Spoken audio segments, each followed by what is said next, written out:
안녕하세요. 자, 지난 시간에 이어서 매매, 이번 시간은 이제 해제부터 살펴보도록 하겠습니다. 543조에 보면은요, 계약의 해지는 상대방에 대한 의사표시로 한다. 여러분이 기록을 쓸 때도 해제에 대한 의사표시가 언제 도달했는지는 꼭 기재를 해줘야 됩니다. 뭐 내용 증명이 도달 이제 된 날이 있다면 그날 뭐 보통은 이제 소장 부분으로도 이제 많이 해제를 하긴 하는데, 뭐 그런 경우에는 소장 부분 송달로서 이제 도달이 되는 것이죠. 여러분이 기록을 쓸 때는 내용 증명이 언제 도달이 돼서 이제 해제 의사 표시가 발생했다. 그걸 기재를 해줘야 돼요. 자, 그 다음에 이제 이행 지체를 이유로 계약을 해제를 할 때는요, 이행을 지체했다. 바로 해제는 못하고 상당 기간을 정해서 최고로 합니다. 기회를 한번 더 주는 것이죠. 그래서 상당 기간을 정해서 이행을 할 것을 최고로 합니다. 그런데도 이행을 하지 않으면은 해제할 수 있습니다. 자, 그런데 밑줄 쳐놓은 부분인데요. 채무자가 미리 이행하지 아니할 의사를 표시한 경우에는요, 최고를 해봐야 무익하죠. 그래봐야 소용이 없죠. 따라서 이 경우에는 최고 없이도 바로 계약을 해제할 수 있습니다. 그러니까 상대방이 더 이상 이행할 의사가 없다, 이제 이행을 거절하고 있다. 그런 경우에는 계약 해제 요건의 완화가 돼요. 내가 최고를 할 필요도 없고 이행의 제공을 할 필요도 없습니다. 바로 계약을 해제할 수 있기 때문에요. 이게 계약 해제가 완화되는 그런 면이 있기 때문에 이행 거절의 의사가 있다는 것을 너무 쉽게 인정하면 안 되겠죠. 자, 그 다음에 이제 정기 행위와 해제는요, 뭐 어떤 기한을 지키는 게 대단히 중요한 계약이 있습니다. 어떤 잔치가 있다든가 뭐 그런 경우에는 그게 지나버렸다라고 하면은 그냥 바로 계약을 최고 없이도 할 수가 있습니다. 자, 이행 불능의 경우에도 계약을 해지할 수가 있다라는 것입니다. 자, 1번 판례를 보면은요, 이게 매매 같은 경우는 제일 중요한 게 이제 동시행 관계라고 했습니다. 동시행 관계. 그래서 상대방이 매매 대금을 지급하지 않았어요.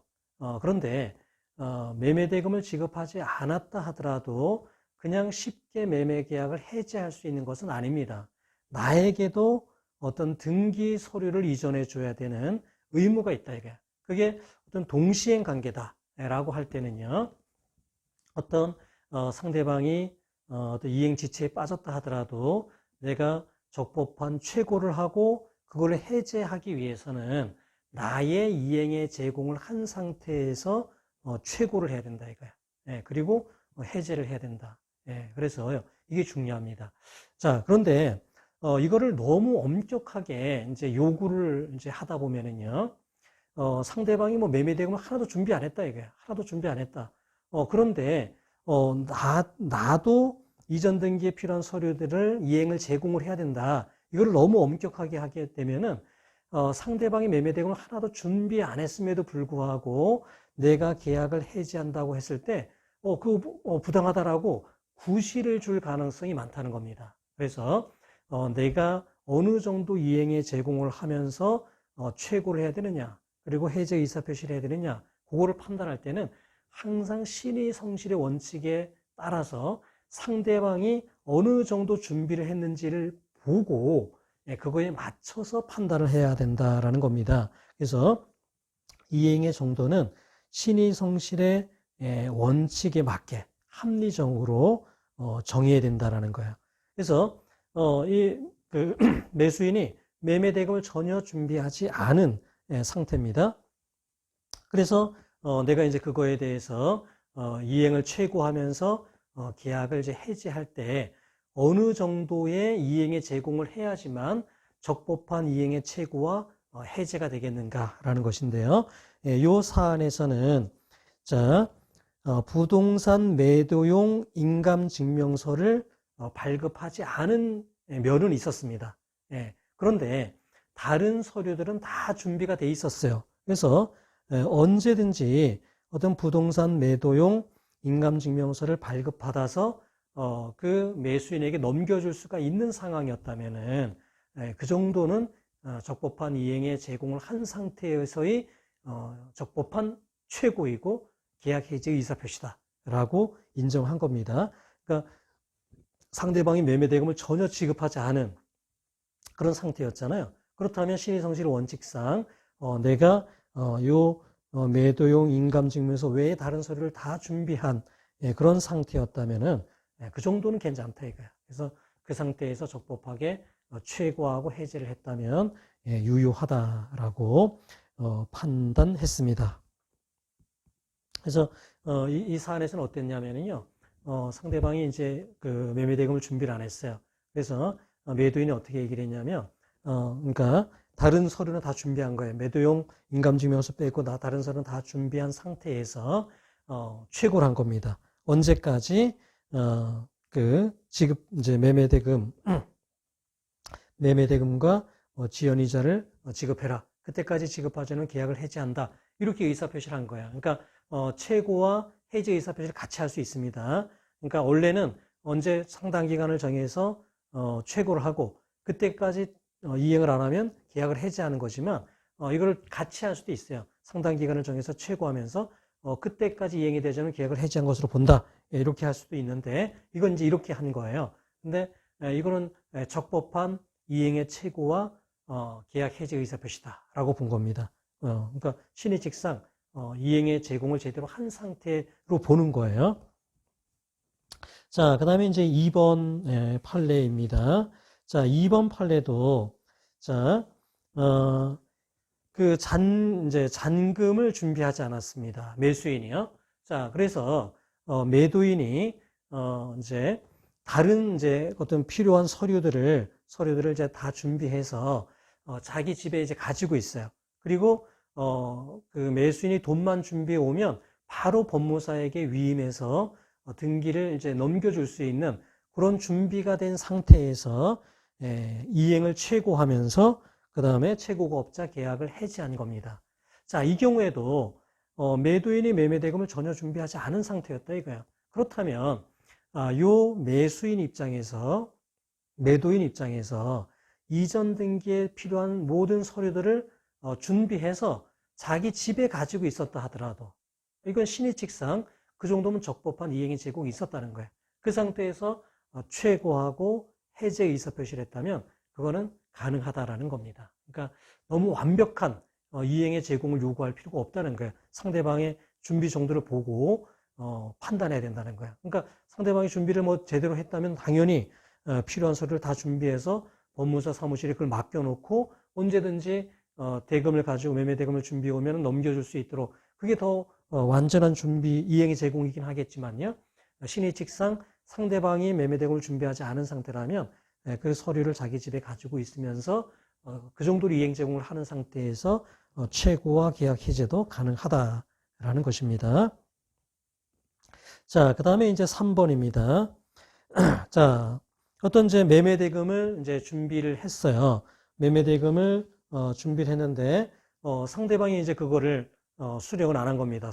이전 등에 필요한 이제 어떤 명도, 어떤 인도 이런 것도 하지 않았기 때문에 이제 상대방 이행 지체에 빠진 겁니다. 자, 그런 상태에서 이제 적법한 이행 최고와 계약 해제를 하기 위해서는요, 그 매매대금을 계속 이행에 제공을 할 필요는 없어요. 계속 이행에 제공을 할 필요는 없고 매수인 입장에서는요, 언제든지 상대방이 그거를 수령하고 그 매매대금을 수령해 가고 또 상대방의 이행에 어떤 제공이 있으면 그걸 받아줄 수 있는 그 정도만 되어 있으면 된다는 거예요. 그러니까 상대방이 이제 인도 의무를 이제 이행하지 않은 겁니다. 이행 지시에 빠졌어요. 그 경우에 이 매수인 입장에서 적법한 이행의 최고와 계약을 해지하기 위해서는 그 매매 대금을 이 사안에서는 양도성 예금 증서를 구입해서 보관하고 있었습니다. 그러니까 상대방이 오면 언제든지 그걸 줄 수가 있었어요. 주고 또 상대방이 인도 의무를 이행하면 그걸 수령할 수가 있는 상태였다는 거예요. 그 정도라면 적법한 이행의 최고와 해제가 된다. 그 정도 준비한 상태에서의 이행의 최고와 해제라면 그거는 가능하다라는 판례입니다. 자, 그 다음에 4번에 보면은요. 자, 보통의 경우에는요, 이행지체의 경우에는 한 번 더 기회를 줘야 돼요. 적법한 이행의 최고를 해야 돼요. 그리고 해제 의사표시를 합니다. 같이 할 수도 있어요. 자, 그런데 만약에 상대방이 자기 의무를 이행할 의사가 없다 이거야. 이행 거절의 어떤 그 의사가 분명하다라고 하는 경우에는요, 바로 계약 해제할 수 있습니다. 최고나 이행의 제공이 필요하지 않아요. 그러니까 이거를 너무 쉽게 인정할 수는 없습니다. 너무 쉽게 인정하게 되면은 계약 해제를 쉽게 해버리게 되기 때문에 상대방이 피해를 볼 수 있거든요. 그러니까 그거는 분명해야 돼요. 그러니까 상대방이 이행 거절의 의사가 있다는 게 분명해야 된다라는 겁니다. 자, 갑이 이 사안에서는 갑이 을로부터 이제 부동산을 매수를 했습니다. 그래서 이전 등기 청구권을 가지고 있어요. 그런데 을이 이거를 이제 병에게 이게 이전 등기 발생을 안 하고 가등기를 이제 하고 그래요. 그러자 갑이 을에 대해서요 가압류를 했어요. 자, 갑이 요 매매계약상에 기해서 이전 등기를 구할 거면 사실 가처분을 해야죠. 가처분. 이전 등기 청구권, 특정물 채권에 의한 그 보전 처분은 가처분이잖아요. 근데 가처분이 아니라 가압류를 했다는 거는 어떤 매매계약을 해제하고 손해배상을 받겠다는 의사가 아니겠는가? 그러니까 여기는 이제 더 이상 매매계약을 계속할 의사가 없다라고 해서 을이 바로 계약을 해제할 수 있느냐? 그렇지는 않다는 거야. 그러니까 그렇게 너무 쉽게 단정할 수 없다는 거야. 그러니까 가압류를 했다는 이유만으로 요 갑이 더 이상 요 매매계약상의 의무를 이행할 의사가 없다고 쉽게 판단해서는 안 된다. 그러니까 명백하고 종국적으로 그런 의사가 인정돼야지만 이행 거절을 이유로 계약을 해제할 수 있는 것이지 이렇게 가압류를 했다는 것만 가지고 이행 거절의 의사가 명백하고 종국적으로 표시된 것으로 보기는 어렵다라는 것입니다. 자, 그 다음에 5번에 보면은요, A가 이제 요 B로부터 부동산을 매수를 했어요. 자, 그런데 요 B가 매매 대금을 지급을 안 합니다. 그러니까 인도를 안 해요. 인도를 안 하고, 그러니까 이행을 안 합니다. 매매 계약상의 의무를 이행하지 않아요. 그러면서 오히려 A의 어떤 의무 위반으로 계약이 이행되지 않고 있다라고 하면서 자기가 받은 계약금을 공탁을 해요. 계약금을 공탁하고 더 이상 계약을 계속할 의사가 없음을 이렇게 표시했다면 이럴 경우에는 이행 거절의 의사가 있다고 봐서 계약을 해제할 수 있다라는 겁니다. 이 정도는 되는 이런 정도가 이제 되는 경우에는 이행 거절의 의사가 있다고 보는 거예요. 그러니까 자기가 의무를 이행하지 않았음에도 불구하고 오히려 매수인을 탓하면서 자기가 받은 계약금을 공탁을 했다라고 하는 것은 더 이상 이 계약상의 의무를 이행할 의사가 없음을 표시한 거기 때문에 A는 계약을 해지할 수 있다라는 겁니다.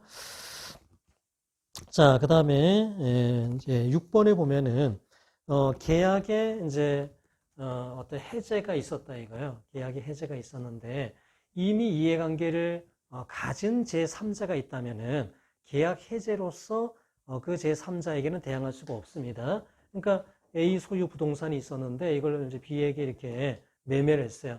근데 요 계약을 해제하기 전에 B가 이렇게 C에게 매도해가지고 등기까지 됐다면 요 계약 해제를 가지고 요 C에게는 대항할 수가 없다는 거예요. C에게는요. 자, 그래서 요 대항할 수 없는 요 제3자가 되기 위해서는 요 해제된 요 법률 행위에 기해서 새로운 이해관계를 맺어야 되고 이렇게 등기와 같은 완전한 권리를 취득한 사람, 이 사람이 3자가 된다 이거예요. 자, 그런데 그 6번 판례는 이게 미등기 무허가 건물이에요. 무허가 건물에 대한 매매 계약을 했어요.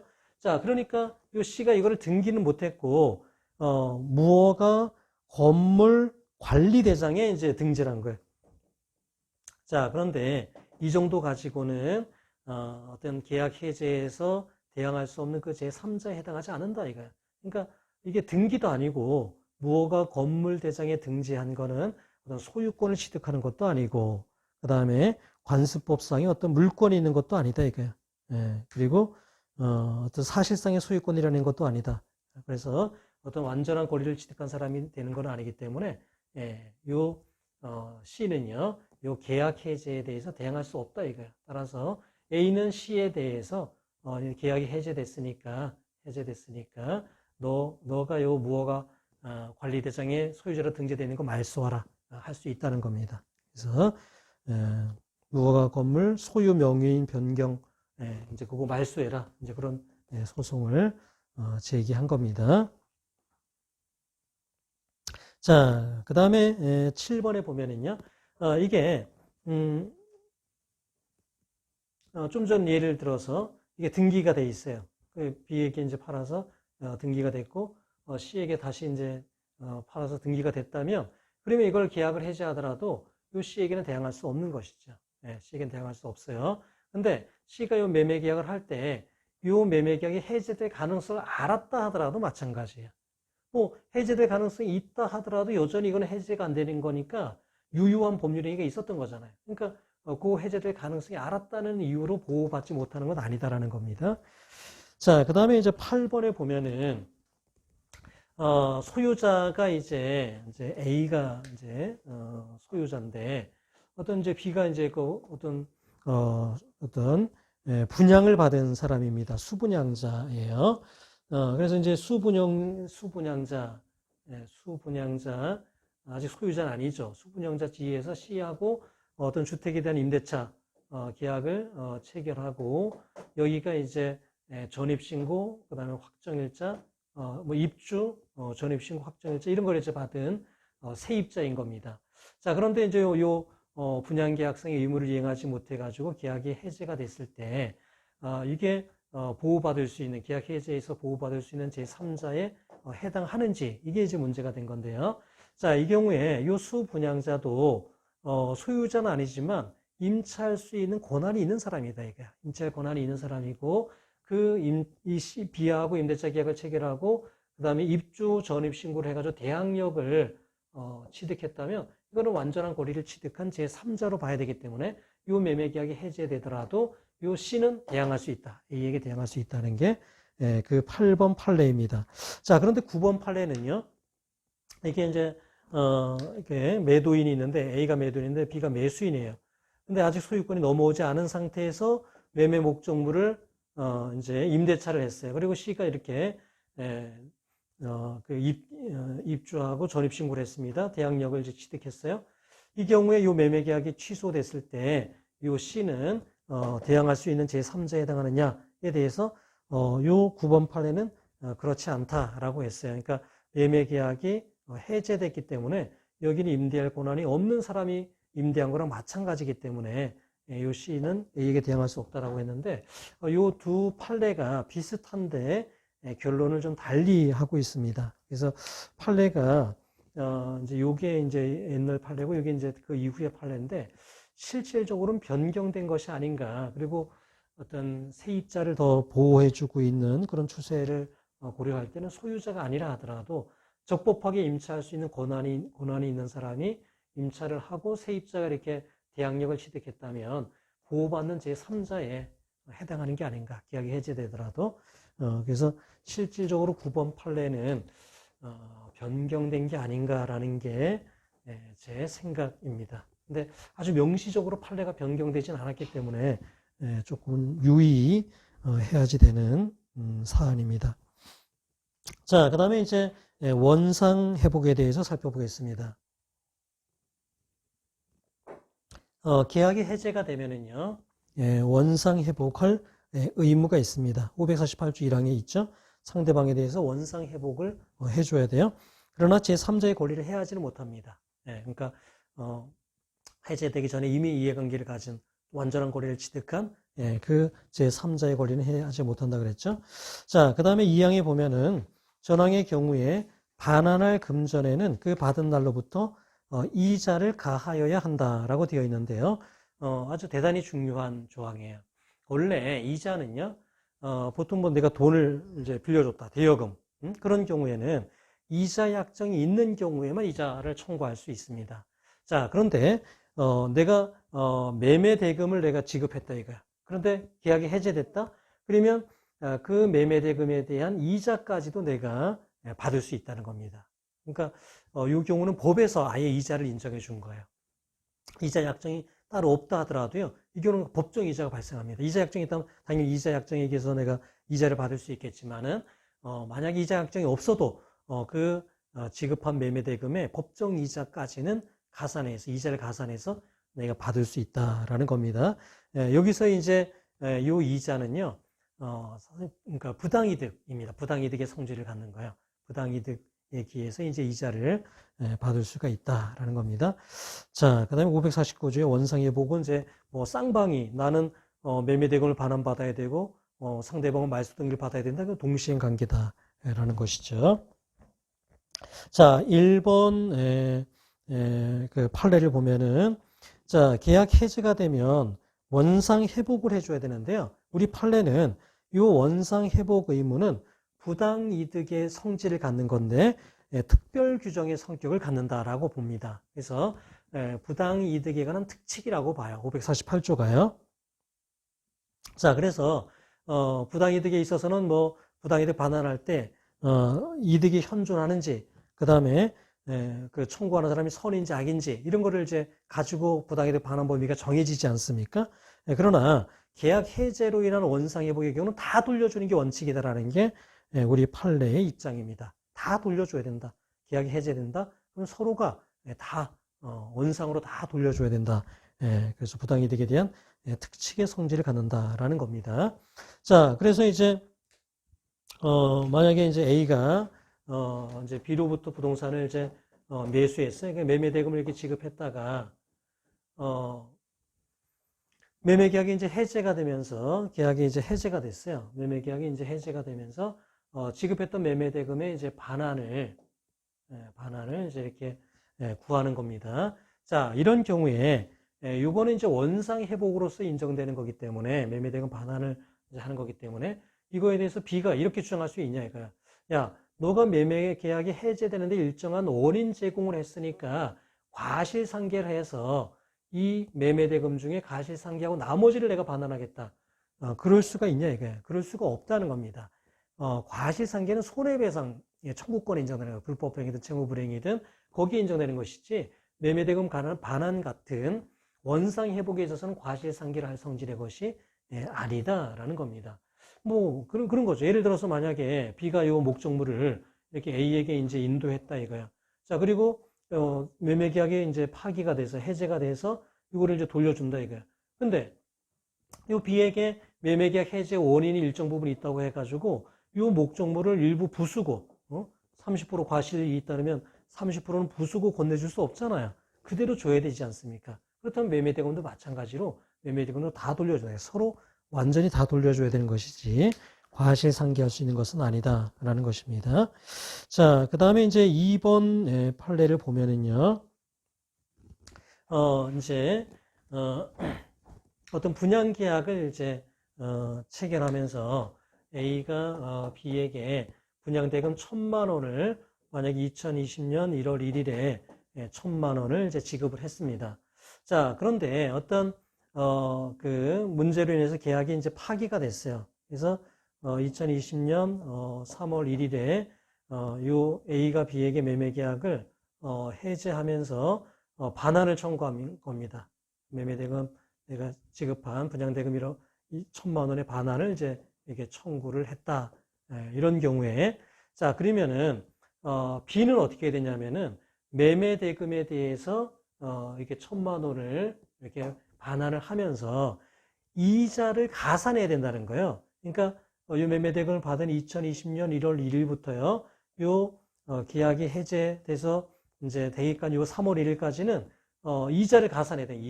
이자를 가산해서 지급을 해야 되고, 그 다음에 매매대금 반환을 청구한 그때부터는 이제 이행지체에 빠지니까 이제 그 다음 날부터는 지연손해금을 지급을 해야 된다는 거야. 그러니까 요 1,000만 원을 분양대금을 B가 받은 때부터 계약이 이제 해제된 그때까지는 이자, 그리고 그 다음 날부터는 이제 채무불이행이 빠진 거예요, B가. 그러니까 이자를 그러니까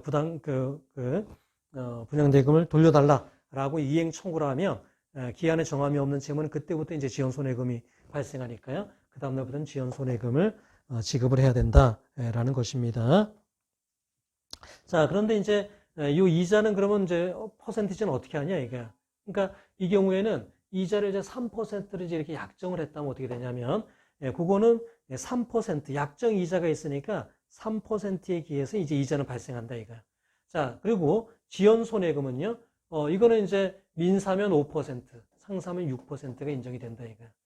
왜냐하면 약정 이율이 있잖아요. 약정 이율이 있으면은 원칙적으로는 지연손해금도 약정 이율에 의하는 게 맞아요. 그런데 이 경우는 법정 이율보다도 이자 약정이 낮잖아요. 그러면 이자 약정이 없어도 지연손해금은 청구할 수 있습니다, 보통. 그러니까 이자 약정이 없어도 법정 이율에 의한 지연손해금 인정이 돼요. 근데 이자 약정이 있다고 해서 법정 이율보다도 낮은 지연손해금 인정되는 거는 부당하다 이거예요. 따라서 이 경우에는 법정 이율이 더 높으니까 지연손해금은 법정 이율에 의해서 정해진다. 이제 그런 얘기입니다. 그래서 판시 1번에 보면은 이자를 가산해서 이제 지급을 해야 되는데 이거는 부당이득의 성질을 갖는다. 그리고 이율은 어떻게 되느냐? 약정이율이 있으면 약정이율, 약정이율이 없으면 민사 또는 상사 법정 이율에 의한다는 것이죠. 그 다음에 이행지체에 빠졌어요. 야, 매매대금 분양대금 반환해 라고 해서 그 다음날부터는 이제 지연손해금이 되는 거예요. 그러면 그 지연손해금률은 어떻게 되느냐? 이 경우에도 약정이율이 있으면 보통 약정이율에 의해요. 약정이율이 없으면 법정이율에 의합니다. 그리고 약정이율이 법정이율보다 낮은 경우에도 아까 했던 대로 법정이율에 의하게 된다라는 겁니다. 그래서 반시 2번에 보면은 이자에 관한 당사자 약정이 있는 경우에도요. 이게 법정이율보다 낮은 경우에는 법정이율에 의한다라는 것입니다. 자, 그리고 이제 그 박스 안에 있는 사실관계는요. 그 판례를 약간 제가 변형한 문제입니다. 그래서 이제 분양계약을 하면서 원고가 이제 분양대금을 지급을 했습니다. 자, 그런데 뭐 입주 예정일로부터 3개월 내에 입주할 수 없는 경우는 계약을 해지할 수 있다. 뭐 이렇게 했어요. 그리고 분양대금을 반환할 때는 이자를 3%를 가산해서 지급한다. 이제 이렇게 약정을 했고 지연 이자율은 10%로 했어요. 그러니까 이자 약정도 했고요. 지연 손해금 약정도 했습니다. 이건 3%, 이건 10%로 했습니다. 그러니까 이거 약정 이자입니다. 약정 지연 손해금률이에요. 그러니까 둘 다 약정할 수 있어요. 이자도 약정 이자를 정할 수 있고요. 진해 손해금도 약정 지연 손해율을 정할 수가 있어요. 그래서 3%, 10%로 이렇게 약정을 하고 그 다음에 이제 계약금 1,000만 원을 지급을 했다가 이게 이제 입주 예정일로부터 4개월이 지난 상태에서 이제 입주가 안 되자 그 계약을 해제한 겁니다. 그런데 소장 부분으로 이제 대신하고자 하는 거예요. 소장 부분으로 이제 해제 의사 표시를 대신한다라는 것입니다. 그래서 여기 보면은 2018년 6월 1일에 1천만 원을 이제 지급을 했어요. 그리고 소장 부본 송달로서 계약을 이제 해지하려고 한다 이거예요. 그러면 상대방은 이제 1천만 원을 반환할 때 이자를 가산해야 되겠죠. 계약이 해제되기 전 소장 부본 송달일까지는 이자를 가산해야 되겠죠. 3%의 이자를 가산해야 됩니다. 자, 그리고 그 다음부터는 이제 지연 손해금이 발생하겠죠. 그래서 소장 부본 송달 다음 날부터는 지연 손해금이 발생하는데 진해 손해금을 10%로 약정했다 하더라도 12%의 소축법상의 지연 손해금이 더 높으니까 그걸로 그냥 청구하면 되겠죠. 그래서 답을 보면은요, 1,000만 원 및 2018년 6월 1일부터 소장 부분 송달까지 연 3%, 그 이자입니다. 그리고 그 다음 날부터 다음 날까지 연 12%, 이건 지연 손해금인데 약정 지연 손해금이 있긴 하지만은 바로 이제 소축법이 적용이 돼서 소축법상의 지연 손해금 12%를 적용할 수가 있다라는 겁니다. 자, 그 다음에 그 3번 판례를 보면은요, 계약이 해지가 된다 이거예요. 그러면은 금전을 반환할 때는 무조건 이자를 가산해서 반환해야지 됩니다. 그래서 그거는요, 어떤, 이제 쌍방의 의무, 내가 어떤 뭐 매매대금을 반환할 의무, 말소 등기를 반환할 의무, 이게 동시행 관계에 있다 하더라도, 그러니까, 이자는 붙는 거예요. 이거는 이제 지연손해금이 아니기 때문에요. 동시행 관계에 있는 경우에는 지연손해금 안 붙잖아요. 그런데 지금 여기 이자를 가산한 이자는 지연손해금이 아니기 때문에 그냥 이건 이자는 가산이 되는 겁니다. 동시행 관계를 하더라도요. 그래서 판시 1번에 보면은 이자를 가산해야 된다. 그래서 여기 이 이자에는 소축법상의 지연손해금이 붙지가 않습니다. 그러니까 만약에 그러니까 매매대금 반환과 말소 등기 의무가 동시행 관계예요. 그러면 이 경우에 매매대금에 대해서는 이자만 붙는 것이지 동시행 관계니까 지연손해금은 안 붙는다는 거예요. 그러니까 소축법상의 지연손해금은 청구할 수 없어요. 그러니까 이자만 청구할 수 있는 겁니다. 이자만. 동시행 관계니까 지연손해금은 안 붙습니다. 그러니까 매매대금에 대한 이자만 청구할 수 있는 겁니다. 자, 그런데 만약에 상대방이 채무불이행에 빠졌다 이거야. 우리가 좀 전에 봤던 어떤 분양대금을 줬다가 매매계약을 해지하면서 반환을 청구했다면 그 다음날부터는 채무불이행에 빠지잖아요. 그런 경우에는 소축법상의 지연손해금이 붙는다 이거죠. 그러니까 이게 소축법상의 지연손해금이 붙는 거는 채무불이행에 빠진 경우에만 붙는 거야. 빠진 경우에만. 만약에 채무불이행이 안 빠졌다라고 하면 이자만 붙여주면 되는 겁니다. 매매대금에 대한 이자만 붙여주면 된다. 그게 이제 중요한 기준이 동시행 관계면 이자만 청구하면 될 것이고 동시행이 아니고 그냥 내가 매매대금을 청구해서 상대방 이행지지에 빠졌다면 그러니까 지연손해금, 그러니까 채무불이행 빠지기 전까지는 이자만, 그리고 그 이후에는 지연손해금이니까 소축법상의 지연손해금도 청구할 수가 있겠다라는 겁니다. 자, 그리고 이렇게 이자를 가산해야 된다는 이 규정은 합의 해제의 경우에는 적용되지 않습니다. 그러니까 계약을 합의로 해제하잖아요. 그리고 원상회복에 관한 범위도 합의로 정하면 것이지 요 민법의 규정, 그러니까 이자를 가하여야 한다라는 이 규정이 적용되지는 않습니다. 자, 그 다음에요. 어떤 그 매매대금 반환 의무와 소유권 이전 등기 말소, 이게 동시행 관계에 있다 하더라도 매매대금에 대해서는 이자를 가산해서 반환해야 돼요. 계약 해제의 경우에는요. 그리고 이게 법정 해제권 행사된 경우뿐만 아니라 약정 해제권이 행사된 경우라 하더라도 마찬가지입니다. 그러니까 법정 해제권, 약정 해제권, 모든 해제권이 행사돼 가지고 원상회복을 할 때는요, 이자를 가산해서 반환해야 돼요. 합의로 해제하는 경우에는 이 규정이 적용이 안 되고 합의로 정합니다. 원상회복의 범위도 합의로 정하게 됩니다. 자, 그 다음에 이제 그 박스 안에 있는 그 문제를 보면은요, 원고가 이제 매매 계약을 체결해 가지고 원고는 이제 매도인입니다. 매도인이고 이제 피고는 이제 매수인이에요. 매수인입니다. 자, 그래서 이제 매매 계약을 이제 서로 이렇게 이행을 했어요. 그래서 이제 원고는 피고에게 목적물을 인도해주고 등기를 해줬고요.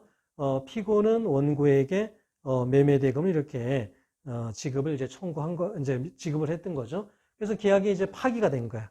파기가 되니까 해제가 되니까 피고는 이제 매매대금 반환을 이제 이렇게 청구할 수가 있고, 원고는 이제 인도하고 말소하라. 이거를 이제 청구할 수 있는데 이게 두 개는 동시이행 관계다라는 겁니다. 자, 그러면 원고는 이제 전부 승소할 수 있는 원상회복을 구하기 위해서는 이제 어떻게 해줘야 되냐? 자, 원고는요 동시행으로 구해야 되겠죠. 피고에게. 자, 내가 매매대금 그리고 그거에 대한 이자를 가산해서 반환할 테니 너는 나에게 인도하고 말소 등기하고 너가 그 목적물을 점점해서 얻은 이득을 반환해라. 그렇게 청구할 수 있는 겁니다. 그래서 원고는 피고에게요, 내가 지급하는 매매대금 그리고 그거에 대한 이자, 그걸 지급받은 것과 동시에 그렇게 써줘야 되는 거예요. 그래서 그 기재리를 보면은 이제 원고가 피고에게 1억 원 두 번 줬어요. 그러니까 피고가 원고에게 1억 원 두 번 줬어요. 그러면 원고는 받은 1억 원에 대한 이자, 받은 1억 원에 대한 이자를 가산해서 지급해야 돼요.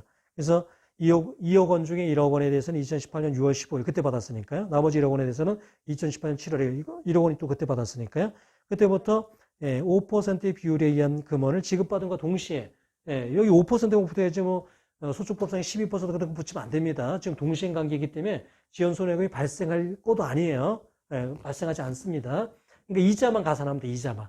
이자 5% 민사법정이자 5% 가산한 거 받음과 동시에 피고 너는 나에게 인도해라, 말소 등기해라. 그리고 그 목적물을 점유하면서 얻은 그 과실, 법정 과실 매달 100만 원씩 그 비율에 한 금원을 지급하라. 그렇게 기재를 해줍니다. 그러니까 원고가 매매대금에 대한 이자를 가산해서 반환하니까요. 피고도 목적물과 그거에 대한 과실을 형평의 원칙상 반환해 줘야 됩니다. 그래서 그 기재례가 상당히 길어요. 상당히 긴데 제가 이것도 인하대 예전에 한 2013년 정도에 중간 시험에 냈던 문제입니다. 이런 것들은 여러분 잘 암기해 두셔야 돼요. 조금 길긴 하지만은요. 매매 계약이 해지됐을 때 원상회복은 이렇게 전부에 대한 반환을 구해야 된다라는 것을 여러분이 기억하시면 되겠습니다. 자, 그 다음에 이제 6번 판례입니다. 계약이 이제 무효인 경우에요. 계약이 무효다. 그러니까 계약이 이제 서로 계약을 이행을 했는데 무효가 됐다? 그럼 서로 이제 반환을 해야 되겠죠. 서로 반환을 해야 됐다. 그 경우에 이제 부당이득 반환 의무입니다. 부당이득을 반환을 해야 되는데, 그러니까 계약 해제로 인한 원상회복은 특칙이었는데요. 요 계약 무효에 대한 반환, 이거는 원상회복은 안 해요. 이거는 그냥 부당이득에 관한 법리가 그대로 적용이 됩니다. 그래서 어떤 뭐 동시행 관계다. 그러면 서로 그냥 반환해 주면 돼요. 이자를 가산해서 반환할 것도 없어요. 어떤 매매대금에 이자를 가산해서 반환해야 되느냐? 보통은 그렇지 않다 이거예요. 근데 악의의 수익자였다면 부당이득에도 악의의 수익자는 이자를 붙여서 반환해야 되잖아요. 그러니까 그 부당이득의 법리에 의해서 해결이 된다라는 겁니다. 그리고 이제 요 동시행 관계를 하더라도 악의의 수익자라고 하면은요. 악의의 수익자다 그러면 이자를 그냥 청구할 수 있는 거다 이거야. 동시행 관계를 하더라도 이 이자는 지연 손해금은 아니니까 붙을 수 있다는 것이죠. 그래서 자, 그 박스 안에 있는 그 문제가 이제 그 판례를 이제 변형한 건데요. A가 이제 종중이에요. A가 이제 종중이고 B가 이제 종원 중에 한 명인데 이거를 이제 어떤 매매 계약을 체결을 했습니다. 근데 이게 매매 계약이 파기가 됐어요. 그래서 A는요 매매대금 반환을 이제 이렇게 청구를 하고 요 B는 A에게 이제 말소 등기를 청구를 합니다. 그런데 이게 동시행 관계. 자, 그렇다 하더라도 요 B가 악의의 수익자면 여기다 이자를 청구할 수 있다는 거예요. 이건 어떤 이자는 지연손해금은 아니기 때문에요. 이게 동시행 관계라 하더라도 이자는 청구할 수 있다. 자, 그런데 요 매매 계약이 이제 파기가 아니라 이제 무효가 됐어요. 무효가 됐는데 무효가 된 이유는 뭐냐면 이게 종중 초의 결의가 이제 통지도 제대로 안 한 이제 그런 거라서 무효가 됐는데요. 그거에 대해서 요 B는 잘 알 수 있었어요. 왜냐하면 종원들에게 이제 종중 그 총회를 통지할 때 어느 지역에 있는 종원들에게만 이제 통지를 했고 그 중에 한 명이었어요. B는. 그러니까 그런 내용을 이제 알 수 있는 악의의 수익자였습니다. 그래서 계약이 무효다라는 사유성을 알 수 있는 악의의 수익자였기 때문에 종중은요 매매대금에 대해서 요 B가 매매대금을 지급받은 때부터 이자를 가산해서 청구할 수 있다라는 게 그 판례입니다. 그래서 그 기재례를 보면은요 동시행으로 이제 기재를 해줘야 돼요. 그래서 피고는 원고로부터 말소 등기를 받음과 동시에 3억 원에 대해서 이자까지 가산해서 여기 받은 날부터 이자를 가산해서 지급하라. 그렇게 이제 청구를 해야 됩니다. 그리고 여기가 연 12%가 되진 않아요. 동시행 관계니까 상대방이 이행 지체에 빠진 건 아니니까요.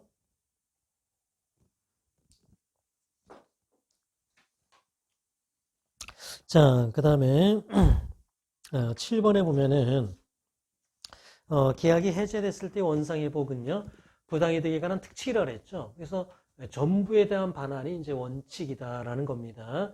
전부를 반환해라라는 거예요. 자, 요 사안은 이제 A가 B에게 이제 B에게 이렇게 부동산을 매도를 했어요. 2005년 12월 13일에 저부터 부동산을 매도를 했는데 B가 이거를 또 C에게 2006년 3월 10일에 매도해서 이렇게 등기를 했고 이제 6,600만 원에 이제 이제 이거를 매도를 했습니다. 그런데 이게 이제 A, B 사이의 매매 계약이 나중에 2011년 3월 16일에 B가 매매 대금을 일부 지급하지 않았다라는 이유로 매매 계약이 해제가 됐어요.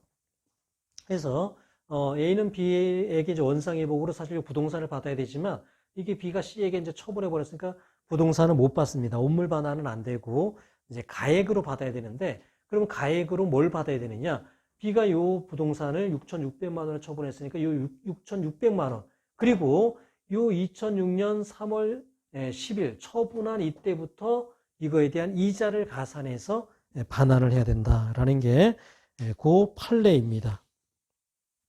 자, 그래서 그 처분 당시 목적물의 대가 그리고 그때부터 법정 이자를 가산해서 지급하라 이렇게 했어요. 원심에서는 이자를 이때부터 계약이 해제된 때부터 이제 인정을 했는데요. 그렇지 않다 이게 이거를 처분한 그때부터 해야지 전부가 반환되는 거다 이게. 그러니까 계약 해지료나 원상회복은 전부에 대한 반환의 원칙이니까요.